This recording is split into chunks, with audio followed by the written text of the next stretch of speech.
అంబేద్కర్ ఆశయాలను నెరవేర్చే party BJP మాత్రమే అన్నారు ఎంపీ కొండా విశ్వేశ్వరరెడ్డి. రాజ్యాంగ విషయంలో కాంగ్రెస్ ప్రజలను తప్పుదోవ పట్టించేలా వ్యవహరిస్తుందన్నారు. రంగారెడ్డి జిల్లా హైదర్నగర్ డివిజన్లో అంబేద్కర్ జీవిత చరిత్రపై సదస్సు నిర్వహించారు. విద్యతోనే ఉన్నత స్థాయికి చేరుకోవచ్చని నిరూపించవచ్చునన్నారు. ఈ కార్యక్రమంలో రంగారెడ్డి జిల్లా అధ్యక్షులు శ్రీనివాసరెడ్డి, శేరలింగంపల్లి నియోజకవర్గ ఇన్ఛార్జి రవికుమార్ యాదవ్ పాల్గొన్నారు.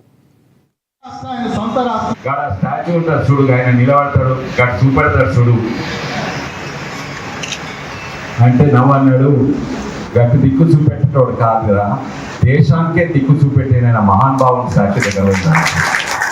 అది ఫస్ట్. చిన్న ఉన్నప్పుడు పెద్ద అర్థం కాలేదు. 10th స్టాండర్డ్కి వచ్చిన, ఎంపీసీ జాయిన్ అయినా, ఉస్మానియా యూనివర్సిటీలో సీట్ దొరకాలి నాకు. నేను టాపర్ను గాను, కొంచెం యావరేజ్ కంటే కొంచెం మంచి స్టూడెంట్ను. అప్పుడు తెలిసింది రిజర్వేషన్స్ ఉందని.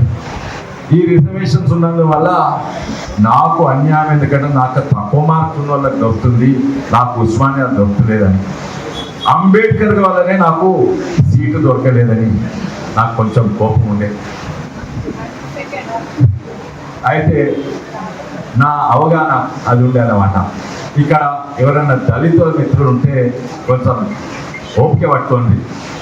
అండ్ నేను నా ఉన్న ఎక్స్పీరియన్స్ చెప్తున్నా, ఉన్న అవగాహన ఎట్లా పెరిగింది అని చెప్తున్నాను.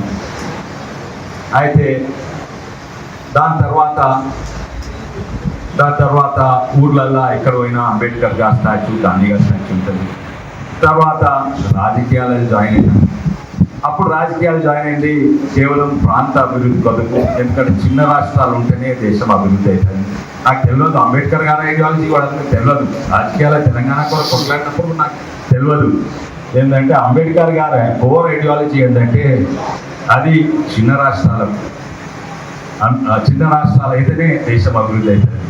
తెలియదు. రాజకీయాల్లో జాయిన్ అయినా, ఎక్కడైనా పోయి స్పీచ్ ఇస్తే అగో అంబేద్కర్ గారి స్టాచ్యూ ఉన్నది, దానికి దుమ్మున్నా ఏమున్నా దానికి ఒక